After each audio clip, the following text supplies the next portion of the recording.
Hello, everyone. Welcome to today's episode of Camaplan Self-Direction 101. We do these every week. My name is William Mucker. I'm a client executive with Camaplan. I hope to go over a lot of good information today and answer some questions, hopefully. So we're going to jump right into it. Again, we do these every week live at Camaplan's office in Ambler, PA. So without further ado, we're going to get started. Um, First off, a quick disclosure. We at Camaplan, we're neutral third party administrator of IRAs. We are not attorneys, CPAs, financial advisors, or tax professionals of any kind. We do not give any advice in any one of those fields. If you need any advice in one of those fields, we highly recommend you speak to a professional associated with that field. If we do not endorse any investments, sell any investments, we'll never call you about the next best investment opportunity. We always believe that you should do your due diligence, whether you're investing your personal funds or your retirement funds or otherwise.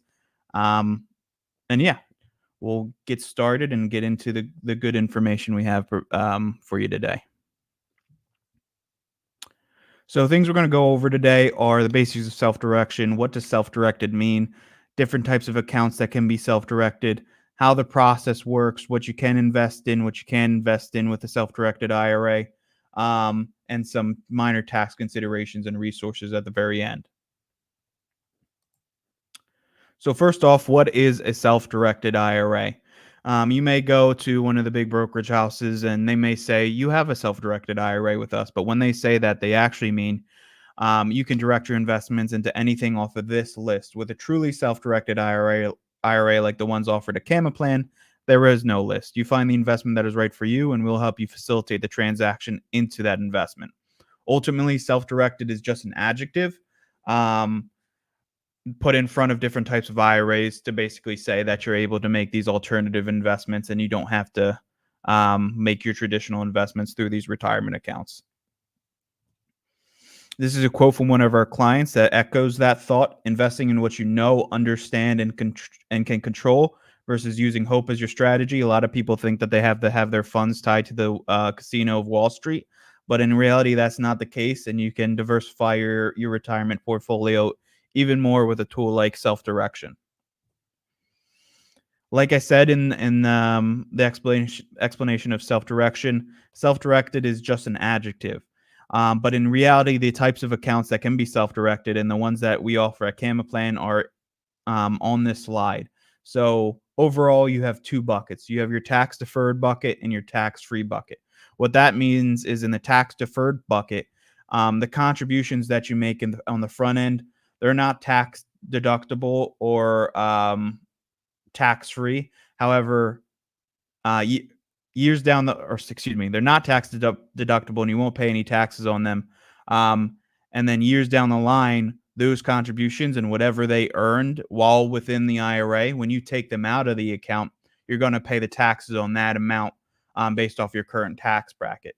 On the other end, on the tax-free side, in that bucket, you pay your taxes on the front end, and then everything that those contributions grow into, including the contributions themselves, when you take them out for a qualified distribution, that amount is tax-free. So would you rather pay the taxes on the seed or the harvest? With the tax-deferred IRAs, you're paying on the harvest, where the tax-free IRAs, you're paying on the seed. I'd personally rather pay on the seed, but it's completely up to you and your financial background and goals. Within that tax deferred bucket, you have different accounts. You have the traditional IRA. Most people are familiar with this type of IRA. You also have this one's a little bit misleading, the spousal IRA.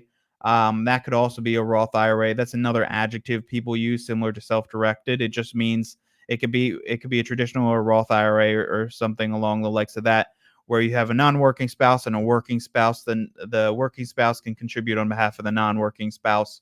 Then you have employer-linked IRAs on the tax-deferred side, like the SEP IRA and the Simple IRA. SEP stands for Simplified Employee Pension Plan, and then the Simple stands for Saving Incentives Match Plan for employers.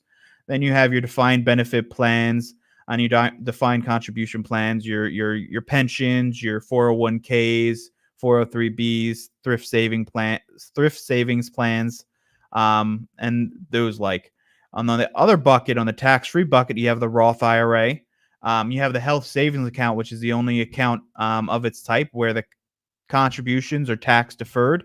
However, when you take money out of the account, if it's for a qualified medical expense, those distributions could be tax free as well. You have educational savings accounts, and then those 401ks I mentioned earlier. Some of them can have Roth portions, like in the Roth like 401k.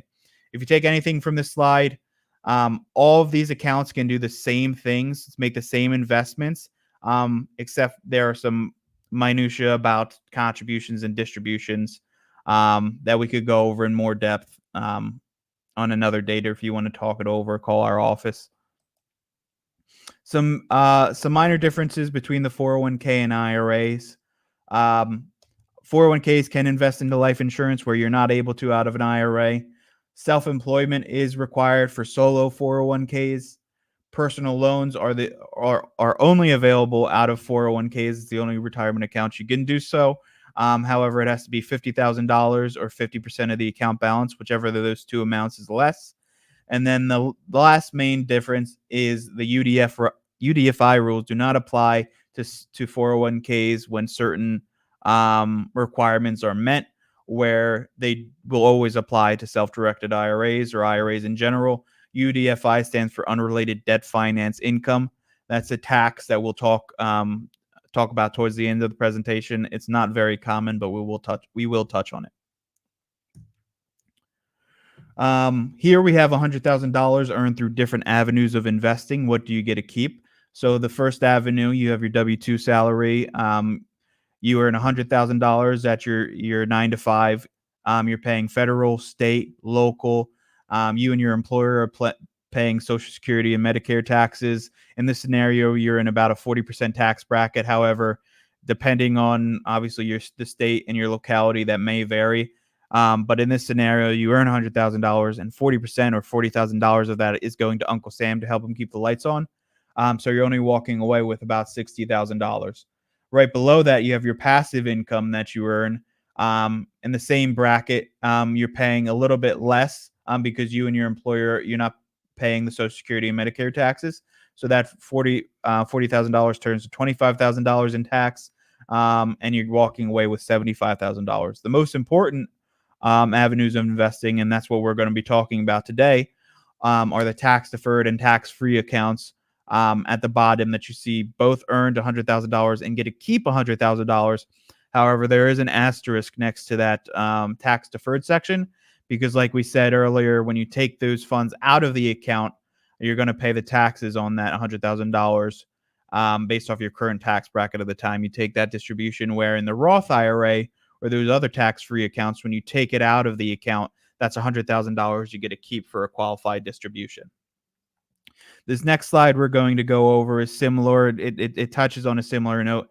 If you take anything at all from this entire presentation today, take this with you and take my contact information. That's all you need to know.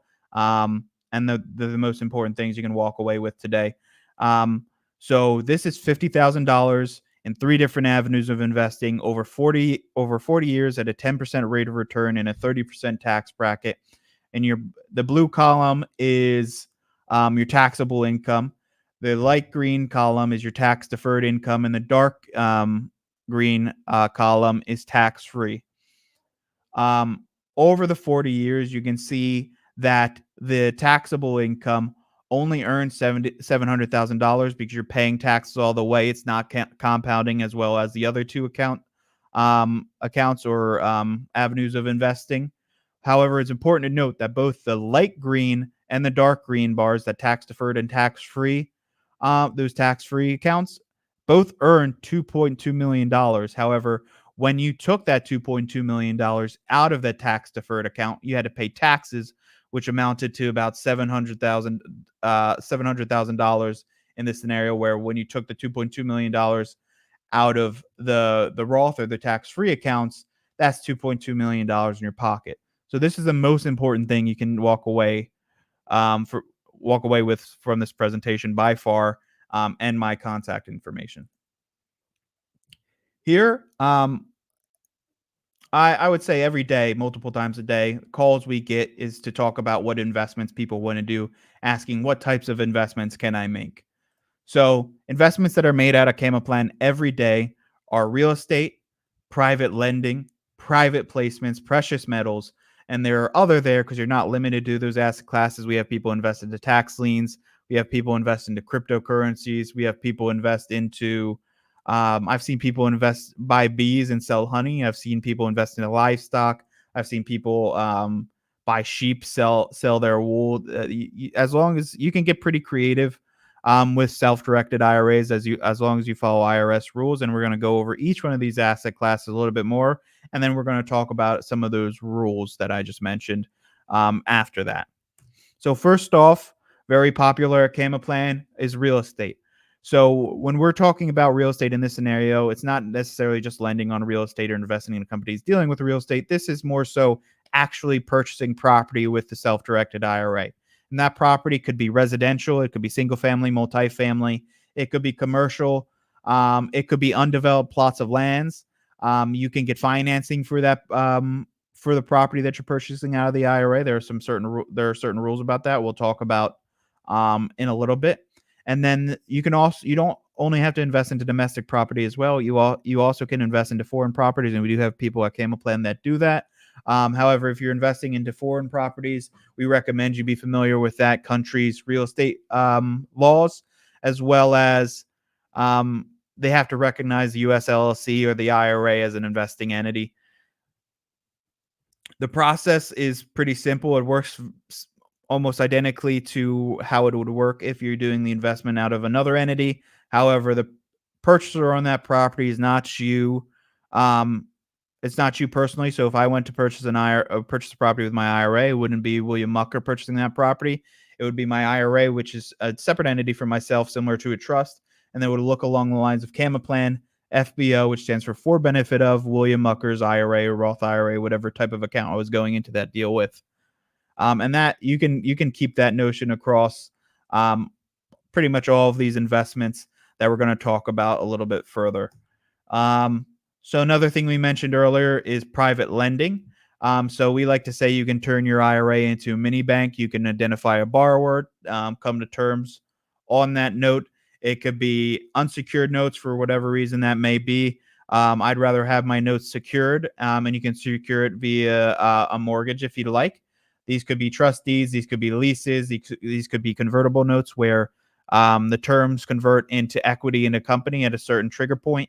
You can purchase discounted notes, meaning you don't have to originate the notes yourself directly out of your IRA. You can actually purchase notes on the secondary market. And then, yeah, I already said that these notes can be secured or unsecured, similar to how we talked about real estate. The lender on that note, again, wouldn't be William Mucker or you personally. It would be your IRA, that Cayman Plan FBO, your name IRA, or whatever type of account you were investing out of. And then you and your borrower would come to agree on terms, sign the note, and send that into Cayman Plan for processing with their direction of investment form. We're going to talk a little bit more about when we go over the process as a whole. Probably I'd say the most common asset class at Cayman Plan are private placements. So before companies go public, a lot of people didn't know you could use your retirement account to invest in them. You can actually be an angel investor with your retirement account and purchase shares of privately traded companies. These are usually in the form of private placements. They'll have a private PPM and a subscription agreement, where on that subscription agreement, the subscriber is, you guessed it, not you personally, it's the IRA. There are different types of companies that offer these when they're getting started off. This is a very passive asset class. I think that's why it's one of the more popular asset classes of Cayman Plan, but you can identify the company you want to invest into and then collect those investment paperwork and complete it where the IRA is the investor. Again, one of the most common asset classes at Cayman Plan. The last investment class we're going to talk about specifically is precious metals. So your IRA can actually hold metals, and it doesn't have to just be a paper certificate saying you own these metals. Your IRA can actually own physical bullion, gold, silver, palladium, platinum, certain coins. And there's also the precious metals composite. That's a mixture of the previous four metals, the gold, silver, palladium, and platinum. There are restrictions, and we'll talk about that in the next slides when we talk about some things that your IRA is not allowed to invest into um, based off the IRS rules. So we just talked about what we can invest into. The IRS says there are things that you cannot invest into. So the main things that cannot be invested into are collectibles and life insurance. So works of art, rugs, antiques, metals, gems. However, there is that exception that we just went over for those certain bullions. They have to meet. They have to be U.S. government minted. They have to meet certain purity standards, and they have to meet certain quality standards as well. You also can invest into stamps or alcoholic beverages like wine or whiskey or anything like that. The main reason is the IRS doesn't want somebody purchasing, a piece of art at a garage sale for $5 and it turns out to be a Van Gogh and be worth millions of dollars and blow up their IRA through those means. They want you to actually make an informed investment that is going to grow your retirement account. More things that are prohibited by the IRS when investing out of your retirement account. And this isn't just, and I should specify the last slide and this slide, and the next slide I'm going to be talking about prohibited transactions.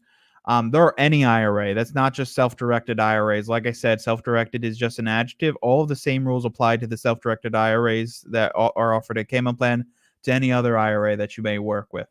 But in this slide, we're talking about more prohibited transactions put into place by the IRS. And the IRS says that when you're working with your retirement account, it has to be strictly for investment purposes, and it has to be an arm's length transaction.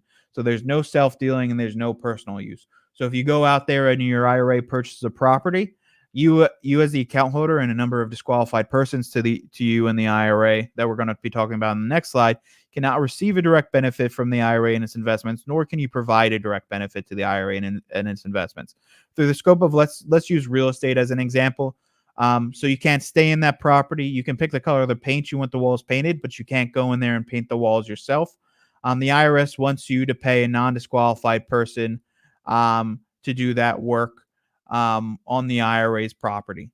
So you can't sell to yourself. You can't purchase from yourself with your IRA and these other disqualified persons in the next slide. So these disqualified persons are mainly anybody of lineal, ascent, or descent from you. So that's children, grandchildren, parents, grandparents, any entity that these people own 50% or more of or have managing control over are also prohibited. So anybody in dark green on the slide is prohibited. However, light green, like aunts, uncles, and cousins, siblings, nieces, and nephews are allowed to receive or provide benefits to the IRA, or you can rent out to these people in light green. You can purchase from them, lend to them. They're not prohibited, the individuals in light green. However, the individuals in dark green are the disqualified persons.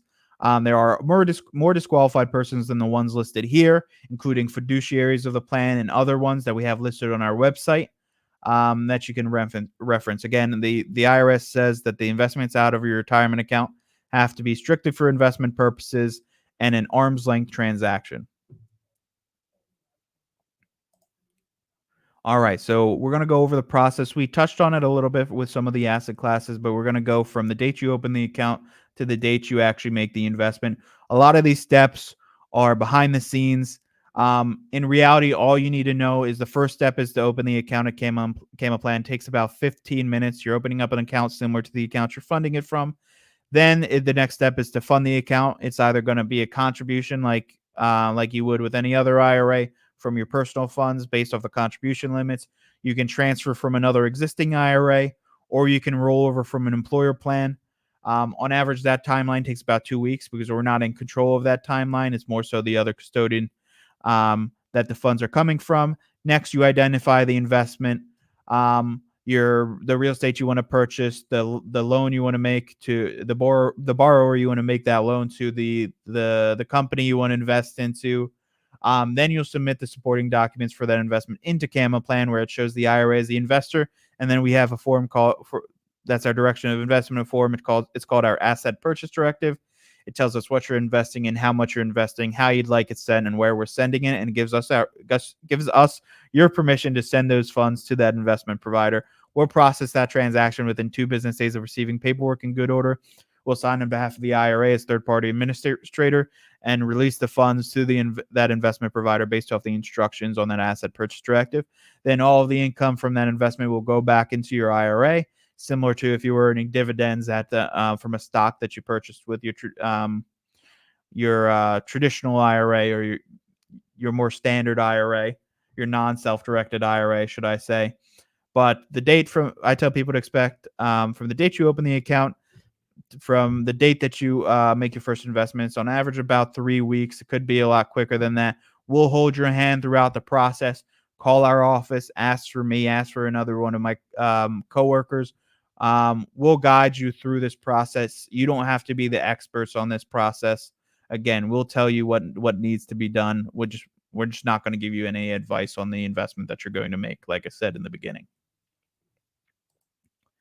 So why do you need CAMA plans? So the IRS actually says that you need a neutral third party custodian to manage your IRAs and your self-directed IRAs, because we are the ones who are going to be doing the record keeping for those IRAs, and we're going to report to the IRS at the end of every year. We provide tax documents if you are to take distributions.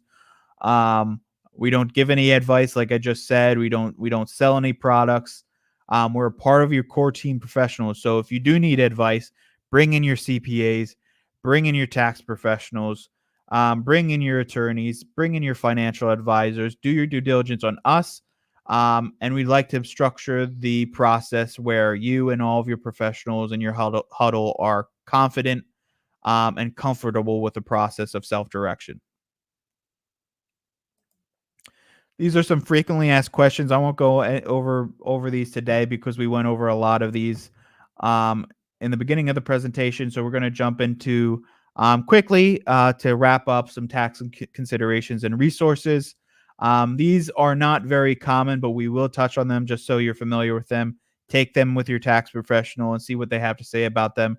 Again, not very common, and I'll go over why a lot of people who do have to pay these taxes out of their IRAs are okay with it. Usually IRAs don't pay taxes, but in some instances they do. Those instances are UBTI, or unrelated business taxable income, or UDFI, unrelated debt finance income. We talked about UDFI a little bit earlier when we were talking about 401ks versus IRAs. UBIT is when the IRS deems that your IRA is basically running a business, doing something that aren't in the realm of what the IRAs were intended for. So the main things that I've seen trigger this, again, talk to your tax professional about everything we're about to talk about, is flipping properties. Now, what the IRS says is a flip, they'll never say. Some people say if you hold it for a year, you're okay. Some people if you only do this many a year, you're okay. But those people aren't the IRS. The IRS will never say.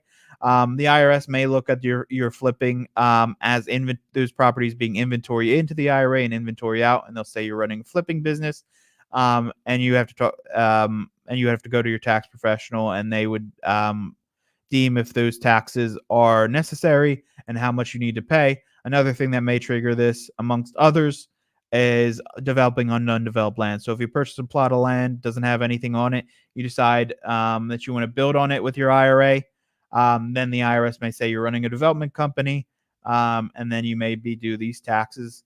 And then the last one that we talked about earlier for the 401k versus IRAs, unrelated debt financed income. When we were talking about real estate, we said you could purchase leveraged property. You could you could receive financing for a property you were looking to purchase out of the IRA. If you were to do that, it would have to be through what's called a non-recourse loan. It basically means the loan is being made to you, so you can't personally guarantee it. And the only recourse that the lender has, hence non-recourse, is to go after usually the property that the loan is secured to. They can't go into your other IRAs at CAMA plan. They can't go after your IRAs outside of CAMA plan or your retirement accounts outside of CAMA plan, and they can't go into your personal belongings. That's where the name non-recourse comes from. If you were to receive a financing like this for an investment you were going to make out of the IRS would deem that income taxable. And you would have to work that over with your tax professional on how much you need to pay. They would file Form 990T, send that into CAMA plan. we would sign on behalf of the IRA and send those funds from the IRA to the IRS. Again, these are not very common. Most people are okay when they have to pay these because based off the deal, they're making more than they would be even with the taxes than what they were making with your traditional assets that everybody is familiar with. And also, they would be paying taxes if they were to do it with their personal funds anyway. So again, you have to weigh these.